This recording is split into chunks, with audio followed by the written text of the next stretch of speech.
आज मु आपण मानक देखी मयूरभंज डिस्ट्रिक्ट जोटा कि प्राकृतिक परिवेश रे परिपूर्ण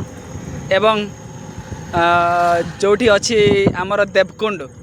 अति सुंदर जलप्रपात एवं एठार थिबा रास्ता भी बहुत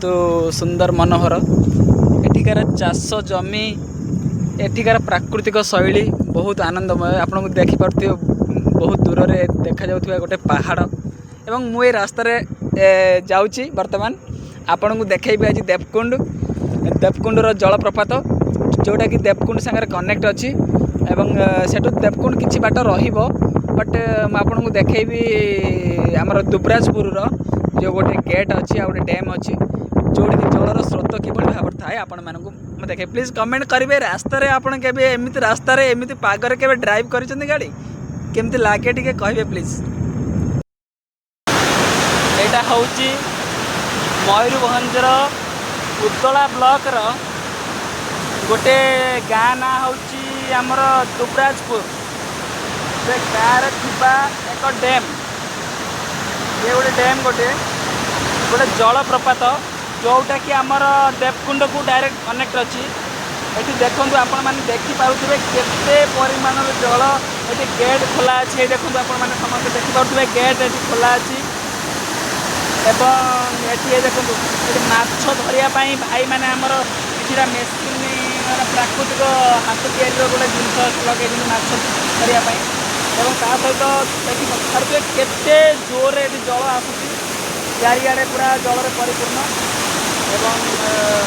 आपण मैंने ये सब नुआ नुआ ब्लॉग्स देखापी मो चैनल को लाइक शेयर सब्सक्राइब करेंगे। आपन को सारा मयूरभंज कौन सारा ओडिशा बुलेकी देखी ओडिशा भीतर लुचि रही मंदिर एवं जलप्रपात डैम सबकि हम देखी केमी लगुच ये सुंदर माहौल प्राकृतिक परिवेश रे परिपूर्ण माने मयूरभंज डिस्ट्रिक्ट आपण मानू केमती लगुच प्लीज कमेंट माध्यम मत ही जन। जलर परिमाण अधिका बढ़ी जाए डैम खोला दि जाए देखो देखो डैम खोला दि जाए यही जगार जो जूम करूँ देखो डैम को ओपन कर पानी बाहर गेट खोला जाए डैम ऊपर भी पानी पड़ जाते जोर पानी स्रोत एवं रही माने वर्षा जो अधिका माने समुद्र नई रे पानी बढ़ी जाइए जहाँफल पानी जुआर देखु दयाकोरी जो मैंने देवरकुंड बुलवा को आसुँच देवकुंड सेठी आपण मैंने जल पाखक जातुनी मुझे मानक देखापी गोटे रिक्स नहीं पाखक पलि आसी फिर भी मुझे बहुत सतर्क अवलम्बन करुँची आपण मैंने किमती एत पाखक कहीं जीवेनि दूर देखिपारे आपण मैंने।